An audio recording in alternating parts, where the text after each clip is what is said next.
Okay, I get asked a lot of, especially of people who are training a lot and other fighters about flexibility and stuff like that, especially around the hip area and the hamstrings.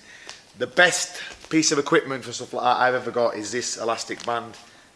You can use it in the gym anywhere as long as you've got a pole or something to tie it around. I'm just going to show you now just a few exercises that'll help loosen and stretch off your hips. These are some of the best exercises to help with kicking and your flexibility as well. Okay, I got this off my friend Glenn Cordoza. He co-wrote the book The Supple Leopard.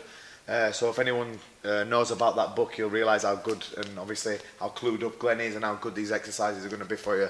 Yeah, these are just a few basic ones that you can use. This one's all for the top of the hip flexor here.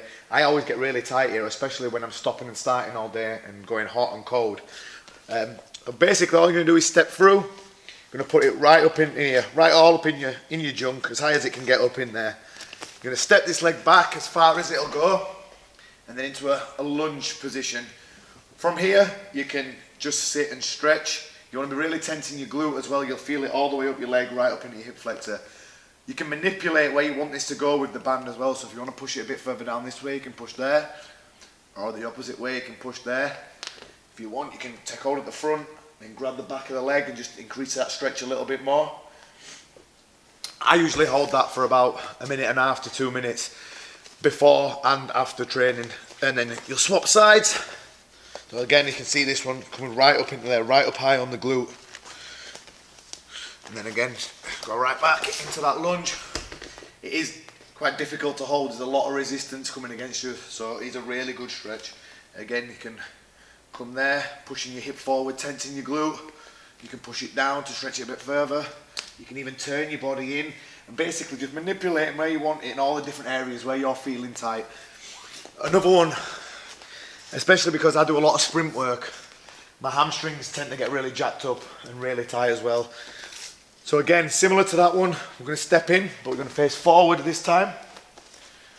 From here, I'm going to bring it again up as high as it can go, sit it right into the groin there, past the glute. I'm just going to walk forward. And again, feeling that resistance. When it feels like it's almost going to pull you back, we're just going to go forward, let yourself hang. You're going to come up on your toes, and then push your heel into the floor, nice and straight. To the toes, heel to the floor. You feel this all the way down from the glute to the hamstring, right down into the calf as well. It literally helps release the tension in your entire leg. So with this one, you'll be looking to do this 1, 2, 3 for maybe up to 50 times each leg. So again, come back, then we change.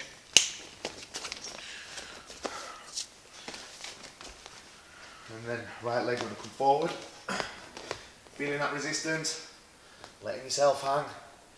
And again, come up on your toes, push your heel into the floor. And again, like I say, I'll probably do that 50 times, or maybe 30 times before training to get warm. But afterwards, I'll keep it going for maybe 2 minutes non-stop, up to 50 times on each leg. There's obviously lots of different exercises you can do for this. You can use it for your shoulders and everything else.